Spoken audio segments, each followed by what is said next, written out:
SSLC ಪರೀಕ್ಷಾ ಪ್ರಾಧಿಕಾರದ ಎಡವಟ್ಟಿನಿಂದ ಉತ್ತರ ಕನ್ನಡ ಜಿಲ್ಲೆಯ ಶಿರಸಿಯ ಅಂಧ ವಿದ್ಯಾರ್ಥಿನಿ ಫೇಲ್ ಆಗಿದ್ರು. ವಿದ್ಯಾರ್ಥಿನಿ ಲೀಸಾ ಖಾನಂ ಎಲ್ಲ ವಿಷಯಗಳ ಪರೀಕ್ಷೆಗೆ ಹಾಜರಾಗಿದ್ದರು. ಸಮಾಜ ವಿಜ್ಞಾನ ಪರೀಕ್ಷೆಗೆ ಗೈರಾಗಿದ್ದಾರೆ ಎಂದು ಫೇಲ್ ಮಾಡಲಾಗಿತ್ತು. ಈ ಬಗ್ಗೆ ನ್ಯೂಸ್ 18 ವರದಿ ಪ್ರಸಾರ ಮಾಡಿತ್ತು. ಇದೀಗ ತಪ್ಪು ಸರಿಪಡಿಸಿಕೊಂಡ ಎಸ್ಎಸ್ಎಲ್ಸಿ ಪರೀಕ್ಷಾ ಪ್ರಾಧಿಕಾರ ಹೊಸ ಅಂಕಪಟ್ಟಿಯನ್ನು ಬಿಡುಗಡೆ ಮಾಡಿದೆ. ಲೀಸಾ ಖಾನಂಗೆ ಸಮಾಜ ವಿಜ್ಞಾನದಲ್ಲಿ 97 ಅಂಕ ಬಂದಿದ್ದು 625ಕ್ಕೆ 603 ಅಂಕಗಳನ್ನು ಪಡೆದಿದ್ದಾಳೆ.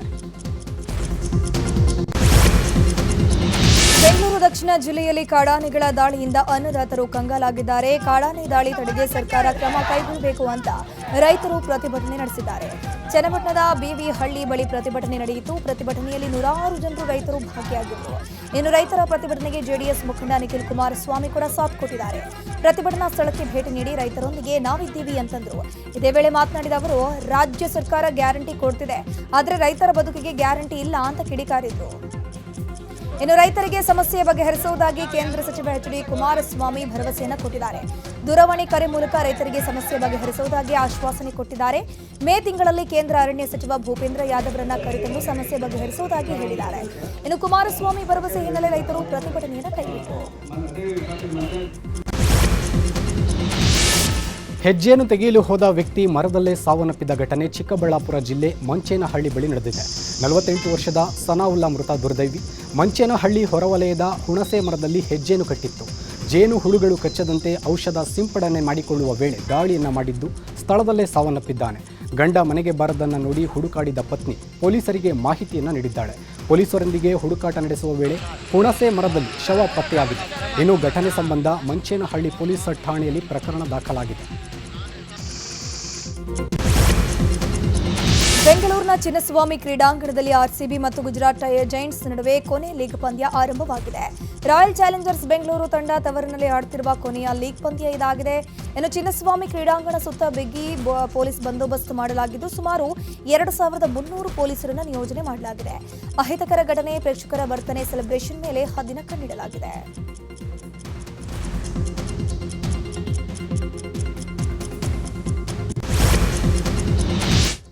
ಇದೀಗ ಮಳೆಯ ಸುದ್ದಿಗಳನ್ನು ನೋಡ್ತಾ ಹೋಗೋಣ. ರಾಜ್ಯದಲ್ಲಿ ಭಯಾನಕ ಬಿಸಿಲ ಝಳಕ್ಕೆ ಮಧ್ಯೆ ನಾಳೆ ನಾಡಿದ್ದು 2 ದಿನ ಭಾರೀ ಮಳೆಯಾಗುವ ಸಾಧ್ಯತೆ ಇದೆ. ಈ ಬಗ್ಗೆ ಹವಾಮಾನ ಇಲಾಖೆ ಒಟ್ಟು 19 ಜಿಲ್ಲೆಗಳಿಗೆ ಅಲರ್ಟ್ ನೀಡಿದೆ.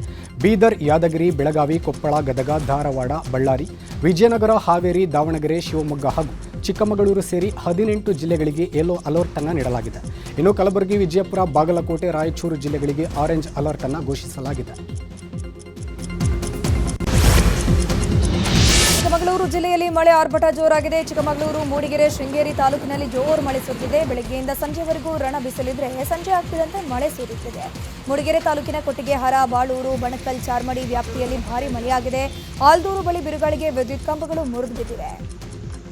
ಇನ್ನು ಧಾರವಾಡ ಜಿಲ್ಲೆಯ ಅಳ್ನಾವರ ಪಟ್ಟಣದಲ್ಲೂ ಕೂಡ ಆಲಿಕಲ್ಲು ಸಹಿತ ಭಾರೀ ಮಳೆಯಾಗಿದೆ. ಸುಮಾರು ಅರ್ಧ ಗಂಟೆಗೂ ಹೆಚ್ಚು ಕಾಲ ಗುಡುಗು ಸಹಿತ ಆಲಿಕಲ್ಲು ಮಳೆ ಸುರಿದಿದ್ದು ವಾಹನ ಸವಾರರು ಪರದಾಟ ನಡೆಸಿದರು.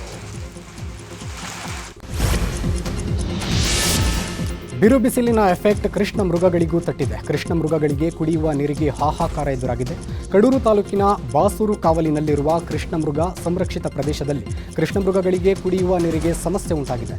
ಕೃಷ್ಣ ಮೃಗಗಳಿಗೆ ಸಮಸ್ಯೆ ಆಗದಂತೆ ಅರಣ್ಯ ಇಲಾಖೆ ಸಿಬ್ಬಂದಿ ಮುಂಜಾಗ್ರತಾ ಕ್ರಮ ವಹಿಸಿದ್ದು ನೀರಿನ ಕಟ್ಟೆಗಳಿಗೆ ಟ್ಯಾಂಕರ್ ಮೂಲಕ ನೀರು ತುಂಬಿಸುತ್ತಿದ್ದಾರೆ.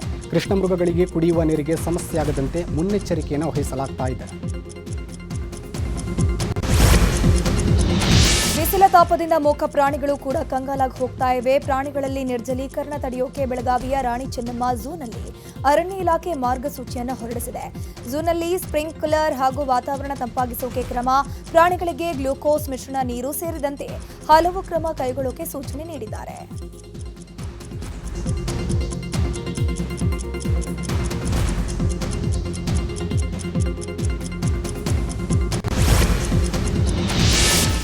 ಬಿಸಿಲಿನ ಧಗೆಗೆ ಮನುಷ್ಯರು ಅಷ್ಟೇ ಅಲ್ಲ, ಪ್ರಾಣಿಗಳು ಕೂಡ ತತ್ತರಿಸಿ ಹೋಗಿವೆ. ಸೋಷಿಯಲ್ ಮೀಡಿಯಾದಲ್ಲಿ ಕೋತಿಗಳು ನೀರಿನಲ್ಲಿ ಆಟವಾಡುತ್ತಿರುವ ದೃಶ್ಯ ಭಾರಿ ವೈರಲ್ ಆಗಿದೆ.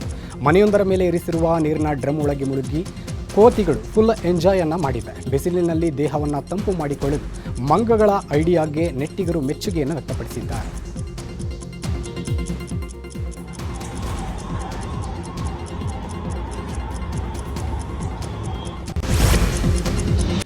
ಈಗ ದೇಶದ ಪ್ರಮುಖ ಸುದ್ದಿಗಳು.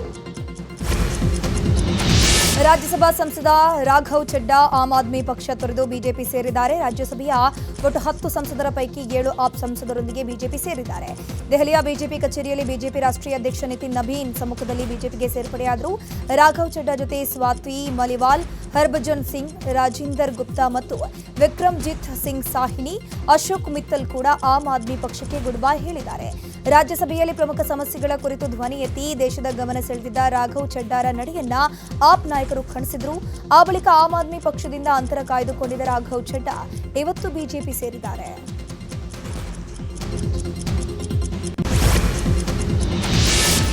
ರಾಘವ್ ಚಡ್ಡಾ ಸೇರಿ 7 ಮಂದಿ ರಾಜ್ಯಸಭಾ ಸಂಸದರು ಆಪ್ ತೊರೆದು ಬಿಜೆಪಿಯನ್ನು ಸೇರಿದ್ದಾರೆ. ಇದನ್ನು ಖಂಡಿಸಿರುವ ಆಪ್ ಮುಖ್ಯಸ್ಥ ಅರವಿಂದ್ ಕೇಜ್ರಿವಾಲ್ ಬಿಜೆಪಿ ವಿರುದ್ಧ ವಾಗ್ದಾಳಿಯನ್ನು ನಡೆಸಿದ್ದಾರೆ. ಎಕ್ಸ್ನಲ್ಲಿ ಪೋಸ್ಟ್ ಮಾಡಿ ಬಿಜೆಪಿ ಮತ್ತೊಮ್ಮೆ ಪಂಜಾಬಿಗಳಿಗೆ ದ್ರೋಹವನ್ನು ಬಗೆದಿದೆ ಅಂತ ಗುಡುಗಿದ್ದಾರೆ. ಪಶ್ಚಿಮ ಬಂಗಾಳದ ದುಮ್ದುಮ್ನಲ್ಲಿ ಪ್ರಧಾನಿ ನರೇಂದ್ರ ಮೋದಿ ಚುನಾವಣಾ ಪ್ರಚಾರ ರ್ಯಾಲಿಯಲ್ಲಿ ಭಾಗಿಯಾಗಿದ್ದಾರೆ. ರ್ಯಾಲಿಯಲ್ಲಿ ಮಾತನಾಡಿದ ಪ್ರಧಾನಿ ಮೋದಿ ಟಿಎಂಸಿ ಮತ್ತು ಮಮತಾ ಬ್ಯಾನರ್ಜಿ ವಿರುದ್ಧ ಆಕ್ರೋಶ ವ್ಯಕ್ತಪಡಿಸಿದ್ದಾರೆ. ಪಶ್ಚಿಮ ಬಂಗಾಳದಲ್ಲಿ ಟಿಎಂಸಿ ಸರ್ಕಾರ ಪ್ರಜಾಪ್ರಭುತ್ವವನ್ನು ದುರ್ಬಲಗೊಳಿಸಿದೆ. ಮೊದಲ ಹಂತದ ಚುನಾವಣೆಯಲ್ಲಿ ಮತದಾರರು ಬಿಜೆಪಿ ಪರ ಒಲವನ್ನು ತೋರಿದ್ದಾರೆ ಅಂತಂದರು. जिस बंगाल में टीएमसी ने लोकतंत्र के मंदिर को कुचल दिया था,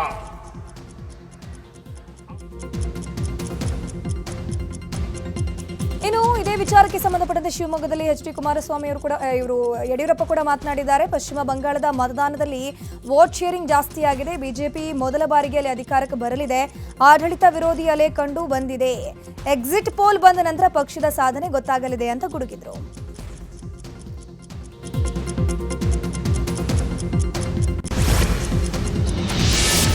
ದೆಹಲಿಯಲ್ಲಿ ಐಆರ್ಎಸ್ ಅಧಿಕಾರಿಯ ಪುತ್ರಿಯ ಅತ್ಯಾಚಾರ ಮತ್ತು ಕೊಲೆ ಪ್ರಕರಣಕ್ಕೆ ಟ್ವಿಸ್ಟ್ ಸಿಕ್ಕಿದೆ. ಪ್ರಕರಣದಲ್ಲಿ ಬಂಧನಕ್ಕೆ ಒಳಗಾಗಿರುವ ರಾಹುಲ್ ಮೀನಾ ಆನ್ಲೈನ್ ಗೇಮ್ಗಳ ಚಟ ಅಂಟಿಸಿಕೊಂಡು 7 ಲಕ್ಷ ಸಾಲ ಮಾಡಿಕೊಂಡಿದ್ದ. ರಾಜಸ್ಥಾನದಲ್ಲಿ ಮಹಿಳೆಯೊಬ್ಬರ ಮೇಲೆ ಅತ್ಯಾಚಾರ ಎಸಗಿ ಮರುದಿನ ಬೆಳಗ್ಗೆ ದೆಹಲಿಯಲ್ಲಿ ತಾನು ಹಿಂದೆ ಕೆಲಸ ಮಾಡಿದ್ದ ಮನೆಗೆ ನುಗ್ಗಿ ಐಆರ್ಎಸ್ ಅಧಿಕಾರಿಯ ಪುತ್ರಿಯ ಮೇಲೆ ಲೈಂಗಿಕ ದೌರ್ಜನ್ಯ ಎಸಗಿ ಕೊಲೆ ಮಾಡಿರುವುದು ಪೊಲೀಸ್ ತನಿಖೆಯಲ್ಲಿ ಗೊತ್ತಾಗಿದೆ. ಮಹಾರಾಷ್ಟ್ರದ ಜಾಮ್ನೇರ್ ನಗರದಲ್ಲಿ ಭೀಕರ ರಸ್ತೆ ಅಪಘಾತ ಸಂಭವಿಸಿದೆ. ರಸ್ತೆ ಕ್ರಾಸ್ ಮಾಡೋಕೆ ನಿಂತಿದ್ದ ಎತ್ತಿನ ಗಾಡಿಗೆ ಖಾಸಗಿ ಬಸ್ ಒಂದು ವೇಗವಾಗಿ ಬಂದು ಗುದ್ದಿದೆ. ಬಸ್ ಗುದ್ದಿದ ರಭಸಕ್ಕೆ ಎತ್ತಿನ ಗಾಡಿಗೆ ಹಾನಿಯಾಗಿದ್ದು 2 ಎತ್ತುಗಳು ಗಂಭೀರವಾಗಿ ಗಾಯಗೊಂಡಿವೆ. ಎತ್ತಿನ ಗಾಡಿ ಓಡಿಸ್ತಾ ಇದ್ದ ವ್ಯಕ್ತಿಯೂ ಗಂಭೀರವಾಗಿ ಗಾಯಗೊಂಡಿದ್ದಾನೆ. ಜಲಗಾಂವ್ ಛತ್ರಪತಿ ಸಂಭಾಜಿನಗರ ರಾಷ್ಟ್ರೀಯ ಹೆದ್ದಾರಿಯಲ್ಲಿ ಈ ಭೀಕರ ಅಪಘಾತ ಸಂಭವಿಸಿದೆ.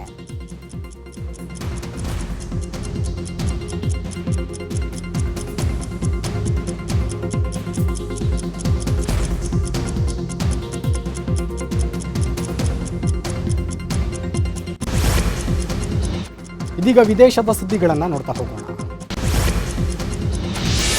ಯುದ್ಧ ಪೀಡಿತ ಹರ್ಮುಜ್ ಜಲಸಂಧಿ ಸದ್ಯಕ್ಕೆ ಓಪನ್ ಆಗೋ ಯಾವುದೇ ಲಕ್ಷಣಗಳು ಕಾಣಿಸ್ತಾ ಇಲ್ಲ. ವಿವಿಧ ದೇಶಗಳಲ್ಲಿರುವ $11 ಟ್ರಿಲಿಯನ್ ಮೌಲ್ಯದ ಇರಾನಿನ ಆಸ್ತಿಗಳನ್ನು ಬಿಡುಗಡೆ ಮಾಡುವವರೆಗೂ ಹರ್ಮುಜ್ ಜಲಸಂಧಿ ತೆರೆಯಲ್ಲ ಅಂತ ಇರಾನ್ ಹೇಳಿದೆ. ಅಲ್ಲದೆ ಮುಂದಿನ 48 ಗಂಟೆಗಳಲ್ಲಿ ಯಾವುದೇ ಪ್ರಸ್ತಾಪವನ್ನು ಮಂಡಿಸದಿದ್ದರೆ ಕದನ ವಿರಾಮ ಕೊನೆಗೊಳ್ಳಬಹುದು ಅಂತ ಇರಾನ್ ವಿದೇಶಾಂಗ ಸಚಿವ ಅಬ್ಬಾಸ್ ಅರಗ್ಜಿ ಹೇಳಿದ್ದಾರೆ. ಇರಾನ್ ವಿರುದ್ಧ ಸಂಘರ್ಷದಿಂದ ಅಮೆರಿಕದ ಆರ್ಥಿಕತೆ ದುರ್ಬಲ ಸ್ಥಿತಿಗೆ ತಲುಪ್ತಾ ಇದೆ. ಯುದ್ಧಕ್ಕಾಗಿ ಒಂದು ದಿನಕ್ಕೆ 8,300 ಕೋಟಿಯನ್ನ ಅಮೆರಿಕ ಖರ್ಚು ಮಾಡ್ತಾ ಇದೆ. ಈವರೆಗೂ ಅಮೆರಿಕ ಬರೋಬ್ಬರಿ 1,100 JSSM-ER ಕ್ಷಿಪಣಿಗಳನ್ನು ಉಡಾಯಿಸಿದೆ. ಯುದ್ಧ ಹೀಗೆ ಮುಂದುವರೆದರೆ ಶಸ್ತ್ರಾಸ್ತ್ರಗಳ ತಯಾರಿಕೆಗೆ ಹಣ ಇಲ್ಲದಂತಾಗಲಿದೆ ಅಂತ ಆರ್ಥಿಕ ತಜ್ಞರು ಎಚ್ಚರಿಕೆ ನೀಡಿದ್ದಾರೆ. ಇರಾನ್ನ ಸರ್ವೋಚ್ಚ ನಾಯಕ ಮುಸ್ತಫಾ ಖಮೇನಿಯ ಆರೋಗ್ಯ ತೀವ್ರ ಹದಗೆಟ್ಟಿದೆ. ಫೆಬ್ರವರಿ 28ರಂದು ನಡೆದ ಅಮೆರಿಕ ಇಸ್ರೇಲಿ ವೈಮಾನಿಕ ದಾಳಿಯಲ್ಲಿ ಮುಸ್ತಫಾ ಖಮೇನಿ ತೀವ್ರವಾಗಿ ಗಾಯಗೊಂಡಿದ್ದರು. ವೈದ್ಯರ ನಿಗಾದಲ್ಲಿ ಚಿಕಿತ್ಸೆ ಪಡೆಯುತ್ತಿದ್ದಾರೆ ಎಂದು ವರದಿಯಾಗಿದೆ. ಮುಸ್ತಫಾ ಖಮೇನಿಯ ಒಂದು ಕಾಲಿಗೆ 3 ಶಸ್ತ್ರಚಿಕಿತ್ಸೆಗಳು ನಡೆದಿವೆ. ಮುಖ ಮತ್ತು ತುಟಿಗಳಿಗೆ ತೀವ್ರವಾದ ಸುಟ್ಟ ಗಾಯಗಳಾಗಿದ್ದು ಪ್ಲಾಸ್ಟಿಕ್ ಸರ್ಜರಿಯ ಅಗತ್ಯವಿದೆಯಂತೆ.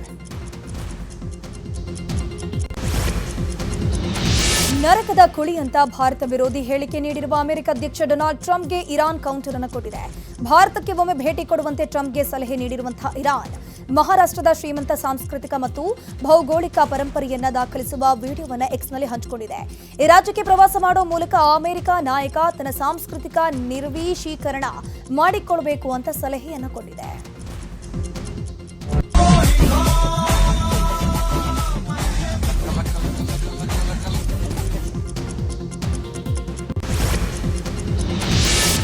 ಪಾಕಿಸ್ತಾನದ ಬಲೂಚಿಸ್ತಾನ್ ಪ್ರಾಂತ್ಯದ ಚಿನ್ನ ಗಣಿಗಾರಿಕೆ ಪ್ರದೇಶದಲ್ಲಿ ಭಯೋತ್ಪಾದಕರು ನಡೆಸಿದ ದಾಳಿಯಲ್ಲಿ 10 ಕಾರ್ಮಿಕರು ಸಾವನ್ನಪ್ಪಿದ್ದಾರೆ. ದಾಳಿಯಲ್ಲಿ ಟರ್ಕಿಶ್ ಪ್ರಜೆ ಸೇರಿದಂತೆ 10 ಜನರು ಸಾವಿಗೀಡಾಗಿದ್ದಾರೆ. ಚಾಗಿ ಜಿಲ್ಲೆಯ ದರಿಗ್ವಾನ್ ಪ್ರದೇಶದಲ್ಲಿ ದ್ವಿಚಕ್ರ ವಾಹನಗಳಲ್ಲಿ ಬಂದಿದ್ದ 40ಕ್ಕೂ ಹೆಚ್ಚು ಉಗ್ರರು ಸಿಕ್ಕವರ ಮೇಲೆ ಗುಂಡಿನ ದಾಳಿಯನ್ನು ನಡೆಸಿದ್ದಾರೆ.